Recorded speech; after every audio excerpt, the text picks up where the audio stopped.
Cara, eu fico putaça quando eu vejo as pessoas tentarem mudar o significado das palavras. Principalmente quando isso significa que você tá retirando do vocabulário a única palavra que tinha pra caracterizar alguma coisa que a gente observa no mundo. E é por isso que eu gosto de homem machista. Bom dia, boa tarde, boa noite. Quem vos fala é a Tate e você está com mais um Curta e Grossa. Já vai deixando o seu like, inscreva-se no canal caso você não seja inscrito e esquenta esse dedo, porque esse vídeo merece ser compartilhado, que eu tô gravando até pela segunda vez porque eu não achei que ficou tão legal a primeira. Eu sou mulher e gosto de homem machista. E a partir de hoje, queridos internautas, tenham orgulho de serem chamados de machistas. Se intitulem machistas. Tenham não só aquele tal do orgulho hétero, né, que eu acho uma viadagem, mas tenham orgulho de serem macho. Cara, se tiver uma feminista assistindo esse vídeo, mas ela deve estar tendo um infarto, um ataque psicótico histérico, chamem o SAMU. Existem dois termos que significam características biológicas, psicológicas e até de estereótipo, e quem não gosta de um estereótipo, né? São eles o machismo, que já teve o seu processo aí de desconstrução, né? De alterar o seu significado, e masculinidade, que hoje sofre o mesmo problema, o mesmo processo. Cara, entendam a importância de manter essas duas palavras vivas em seu significado original. Por que eu tô dizendo isso? Porque, cara, as pessoas, os seres humanos, se comunicam a partir da linguagem, seja ela escrita ou seja ela falada. E nós caracterizamos tudo aquilo que nós vemos ao nosso redor a partir desta linguagem, destes símbolos, números e letras. Então, cada palavra significa determinada característica observada ao nosso redor. Presta atenção nisso que é muito sério. Sem que a gente possa expressar aquilo que nós vemos e observamos ao nosso redor, nós não conseguimos nos comunicar. E acabar com essas palavras ou alterar os significados originais delas, sem substituir por outras que representam aquele fenômeno observado, a gente acaba por acabar com o próprio fenômeno em si. E é isso que está acontecendo quando estão alterando as palavras machismo, masculinidade. Mais pra frente eu vou falar também a respeito de feminino, feminilidade. Então eu vou tentar mais ou menos explicar um pouquinho nesse vídeo como é que eles subvertem as palavras, ou como foi o processo de subversão dessas palavras que eu citei. Machismo é uma palavra que entra no dicionário brasileiro lá pela década de 60, e que significa exclusivamente comportamento, fisionomia típica de homens. Então, sei lá, maior atenção, né, o foco unitário, resistência, coragem, físico também, musculatura, etc e tal. Ou seja, uma série de características, físicas ou não, de pessoas XY. Aí, com o avanço de uma coisa maravilhosa chamada feminismo, as mulheres começaram a importar significados à palavra machismo, como, por exemplo, a ideia de superioridade. Machista é o homem que se acha superior à mulher. Aí eles botam esse conceito de superioridade até no ato do cara, tipo, abrir a porta pra você, pagar a conta do jantar. Porque, pra feminista, qualquer ato praticado por um homem, qualquer ato, entendeu? Se ele peidar ou se ele lavar a louça, isso vai estar significando não uma questão cultural, ou uma questão de educação, ou uma questão de agrado, de chaveco, mas sim como uma demonstração de força. Ou melhor que isso, não é nem uma demonstração de força, mas a imposição da força. Como que se qualquer ação que o homem faça, ele tivesse impondo a você, mulher, ser rebaixado do mundo, que ele é mais forte, ele é quem manda. Enfim, passam-se os anos e a normatização da palavra machismo como sinônimo de misoginia é, enfim, implementada na sociedade. Inclusive mudaram até o significado de machismo nos dicionários. Pegue um dicionário da sua avó, de 1960, e veja qual é o verdadeiro significado de machismo. Depois você compara com o que tem aí no Wikipedia. E aí tá normatizado. Sabe por que tá normatizado? Porque se chegar uma mina e te chamar de machista na rua, você vai ficar com os olhos desse tamanho tentando se justificar e falar que você não é machista. Mas a partir de agora, eu peço a vocês, inscritos do Curta e Grossa, que comecem a trazer à tona o verdadeiro significado de machismo e que o sejam de fato. Enfim, destruído o termo machismo, ainda sobrava um termo a ser utilizado para representar o empirismo masculino, ou seja, as características observáveis de pessoas XY, que é a palavra masculinidade. Que hoje tá na moda falar, né? Masculinidade tóxica, né? Só os feministas falando de masculinidade tóxica. Tem até aula de masculinidade tóxica na porra da faculdade, você pagando por isso. Entendam de uma vez por todas, não existe masculinidade tóxica. Masculinidade não tem nada a ver com violência, com agredir mulher, com ofender as outras pessoas. E, obviamente, também não tem a ver em se mostrar superior à mulher, especificamente. Na verdade, o único lugar onde a masculinidade mostraria essa certa competição é entre os homens, o que é perfeitamente natural. Da mesma forma que você, mulher, fica empinando a raba na balada mais pra cima, assim, né?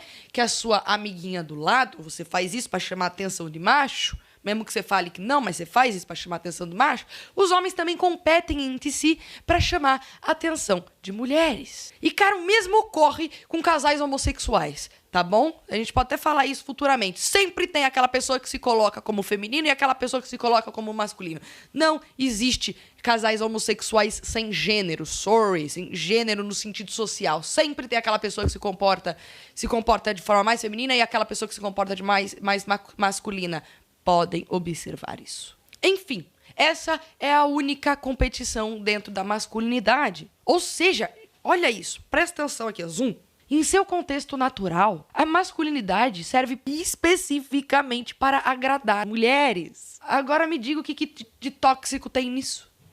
Tanto a feminilidade quanto a masculinidade são parte de uma mesma dança, a da sexualidade. E isso não é algo promíscuo, não. É algo sensual, é um jogo de conquista. Os melhores conquistam as melhores e estes criam pessoas ainda melhores, né? Produzem pessoas ainda melhores. Com essa onda feminista, a feminilidade foi destruída e substituída por empoderamento, né? Hoje em dia ninguém mais quer ser feminina, as pessoas querem ser empoderadas. E eles ainda subvertem, olha isso, mais um termo subvertido, eles ainda subvertem o significado de empoderamento para deixá-lo promíscuo. Em tempo onde empoderamento era a possibilidade, mais que isso, a capacidade de tomar decisões inteligentes e responsáveis, hoje empoderamento significa exclusivamente você poder tirar foto com um pinto de borracha e mandar pro blog lá da Universa, da UOL, pra matéria que a Paulinha do Morning Show tá fazendo.